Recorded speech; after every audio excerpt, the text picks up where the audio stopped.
दोस्तों आज ग्रेटर का कमाल होने वाला है और कुछ रीयूज़ आइडिया भी दिखाने वाली हूँ जो कि आपका टाइम सेविंग्स तो ज़रूर होगी, साथ ही साथ आपका मनी सेविंग्स भी होगी।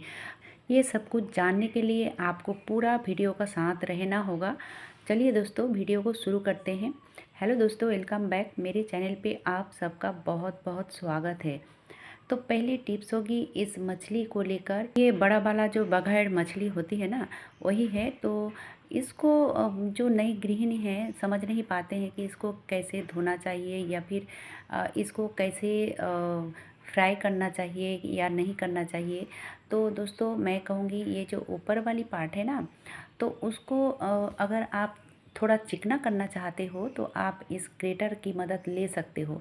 ग्रेटर से अगर कुछ ही सेकंड इस तरह से रगड़ोगे तो ये बहुत ही चिकना हो जाती है। तो आपको इधर उधर कुछ खोजने की ज़रूरत नहीं है या फिर आपको फ्लोर में भी घसने की ज़रूरत नहीं है। इस तरह से आप ग्रेटर की मदद से चिकना कर सकते हो।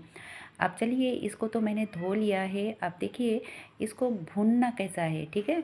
इसको फ्राई कैसे करनी है, क्योंकि ये गोश्त जैसा दिखता है, इसीलिए जो नई गृहिणी है कंफ्यूज्ड हो जाती है कभी कभी बहुत किसी को। तो दोस्तों ये कोई अलग बात नहीं है। जैसे आप दूसरे मछली को तलते हो ना, ठीक उसी तरह से नमक और हल्दी देकर ही इसको भूनना चाहिए। अब चलिए देख लेते हैं अगली वाला टिप्स। तो ये है वॉल पेंट करने की जो ब्रश है। मेरे हिसाब से ये हर किसी के घर में ऐसे ही पड़े रहते हैं, क्योंकि पेंट करने के बाद ये ब्रश हम सब एक तरफ फेंक के रखते हैं। लेकिन दोस्तों ये ब्रश से ना बहुत कुछ हम कर सकते हैं और जल्दी जल्दी भी हो जाती है और बहुत ही अच्छा भी होता है। जैसे कि ये घड़ी, ठीक है, जो वॉल में लगा हुआ रहता है तो इसके तरफ हम ध्यान नहीं देते हैं। लेकिन जैसे कि आप सब ने अभी देखा कि ऊपर कितना गंदा हुआ है, कितना धूल मिट्टी जमा हुआ है। अगर आपके घर में भी इस तरह की ब्रश है ना, तो इस तरह से अगर कुछ ही सेकंड आप करोगे तो देखोगे इतने अच्छे से ये क्लीन हो जाती है और आपका ज़्यादा टाइम भी नहीं लगता है और आपको इधर उधर कुछ ढूंढना भी नहीं पड़ेगा अगर आपके घर में ये एक ब्रश है तो। जैसे कि ये घड़ी देखिए कितना धूल मिट्टी जमा हुआ है। शायद हम नीचे से नहीं देख पा रहे हैं, लेकिन अगर करीब से देखोगे तो धूल मिट्टी जमा हुआ रहता है। तो अगर आप इस तरह की चीज़ों को महीने में एक बार क्लीन कर लेते हो तो क्लीन करने के लिए इसको उतारना नहीं पड़ेगा। आप इस तरह की ब्रश से आप ब्रश कर सकते हो और बहुत ही जल्दी ये क्लीन हो जाती है। मैं अभी दिखाऊंगी आपको कि ये किस तरह से क्लीन होता है। जैसे कि पहले आपने देखा कितना इसमें धूल मिट्टी थी और थोड़ा सा ब्रश कर लेने के बाद आपकी धूल मिट्टी एकदम से गायब हो जाएगी। और सिर्फ घड़ी ही नहीं, आप इस तरह की जो पंखे हैं तो पंखे को भी आप क्लीन कर सकते हो। जैसे कि महीने में एक बार अगर इस तरह की ब्रश को लेकर ब्रश कर लेते हो तो आपका जो पंखा है गंदा नहीं होगा। बहुत ही अच्छा तरीका है, आप इस तरह से एक बार ट्राई करके देख सकते हो। चलिए अब देख लेते हैं अगली टिप्स। तो अगली टिप्स है किचन में मैं आ चुकी हूँ और इस तरह की जो गाजर या फिर खीरा होती है तो हम सब सलाद बनाते हैं। तो ये जैसे कि कटर है, हर कोई इस तरह से कर लेता है क्योंकि इसमें जल्दी जल्दी हो भी जाती है। और फिर क्या करते हैं कि इस तरह से हम पीसेस करते हैं, ठीक है।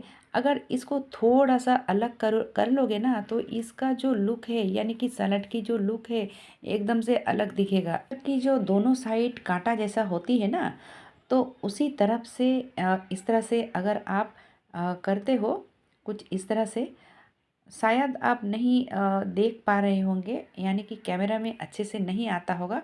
तो ये देखिए कुछ इस तरह से निकलेगा और आप खीरा को भी गाजर को भी इस तरह से अगर घस लेते हो और उसके बाद करना क्या है कि इसमें नमक मिला लेनी है, ठीक है।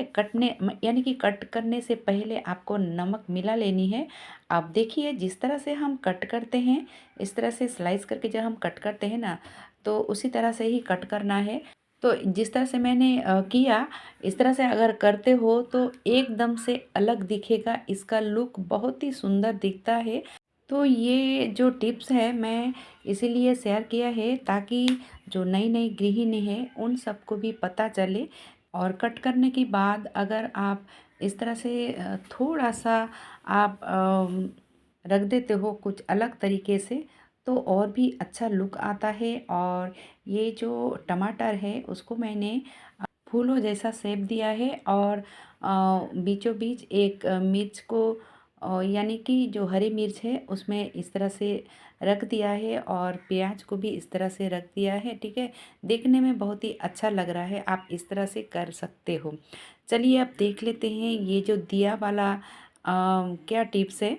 तो दोस्तों मैंने यहाँ पे जो यूज़ किया हुआ दिया है ना, उसी का ही रीयूज़ करने वाली हूँ।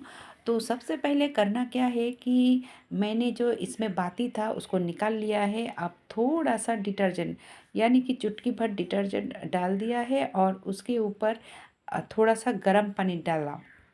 अब देखिए गर्म पानी डालने के बाद क्या होता है कि ये अच्छे से जो ऑयल होती है ना इसके अंदर, वो अच्छे से क्लीन हो जाती है। तो मैंने इसको 2-3 बार नॉर्मल वाटर से धो लिया है, और धो लेने के बाद इसको धूप में रखनी थी, लेकिन ज़्यादा टाइम नहीं है इसीलिए मैंने पोंछ लिया। और पोंछ कर इस तरह से एक कपड़े के अंदर यानी कि जो किचन में टॉवल है उसके अंदर डाल दिया है, और इसको इस तरह से कूट लेनी है। ठीक है, आप खलबत्ते में भी कूट सकते हो, लेकिन मेरे हिसाब से अगर कपड़े के अंदर इस तरह से रख देते हो ना और कूट लेते हो तो ज़्यादा अच्छा रहता है। तो इस तरह से छोटे छोटे टुकड़े में मैंने कर लिया है। कर लेने के बाद इसको मिक्सिंग जार में डाल दिया है। ठीक है, मिक्सिंग जार में डालने से पहले इसको छोटे छोटे टुकड़े करना बहुत ही ज़रूरी था। इसीलिए अब देखिए इसको इस तरह से कुछ ही सेकंड घुमा लेने के बाद हम बंद कर देते हैं, फिर से ऑन करते हैं। इस तरह से 2-4 बार करने के बाद इसको उतार लेनी है। ठीक है, अब देखिए ये तो पाउडर बन चुका है, लेकिन इसमें बहुत सारा फ़ायदे हैं। तो सबसे पहले मैं बताऊंगी ये जो दिया की पाउडर बन चुकी है ना, इसका क्या करनी है। इसका तो बहुत काम में इस्तेमाल कर सकते हैं, बहुत काम, जैसे कि आप कुकर या फिर कढ़ाई या फिर हांडी, इस तरह की चीज़ों को आप क्लीन कर सकते हो। बहुत ही आसानी से क्लीन हो जाती है। इसमें थोड़ा सा आप डिटर्जेंट मिक्स कीजिए और आप बर्तन मांजने की काम में लगाइए। और दूसरा क्या है कि ये जो मिक्सर जार है ना, इसकी जो ब्लेड है कुछ ही दिनों में इसकी जो धार है चली जाती है, और ये अगर इस तरह से आप पीस लेते हो तो ये क्लीन भी हो जाती है और उसकी धार भी नई जैसी हो जाती है। ठीक है, अब चलिए देख लेते हैं अगली टिप्स। अगली टिप्स को क्या करना है कि 1-2 दिया लिया है मैंने, जैसे पहले क्लीन किया था तो इसको भी उसी तरह से ही क्लीन कर लिया था, थोड़ा सा डिटर्जेंट और गर्म पानी डालकर, और इस तरह से ग्रेट करनी है। जैसे आप वीडियो में देख रहे हो उसी तरह से इसको ग्रेट करनी है। ठीक है, अब देखिए ग्रेट कर लेने के बाद ये जो ग्रेटर है ये इतने अच्छे से तेज़ हो जाती है, क्योंकि इसकी भी धार चली जाती है कुछ ही दिनों में। तो दोस्तों ये इस तरह से आप धार को तेज कर सकते हो। और ये जो पाउडर बना है इसमें मैंने थोड़ा सा डाल दिया है डिटर्जेंट। अब इस पाउडर का क्या करना है कि आप कुकर या फिर हांडी या फिर कढ़ाई, इस तरह की चीज़ों को आप क्लीन कर सकते हो। बहुत ही बढ़िया ये काम आता है। तो इसको भी मैं रख दूँगी, क्योंकि अभी मांजने के लिए कुछ नहीं है मेरे किचन में, सब क्लीन है। तो कैसा लगा दोस्तों आज का ये वीडियो? अगर अच्छा लगा है तो छोटा सा एक लाइक ज़रूर कीजिएगा, ताकि मुझे काम करने की उत्साह बढ़े। आज के लिए बस इतना ही। धन्यवाद।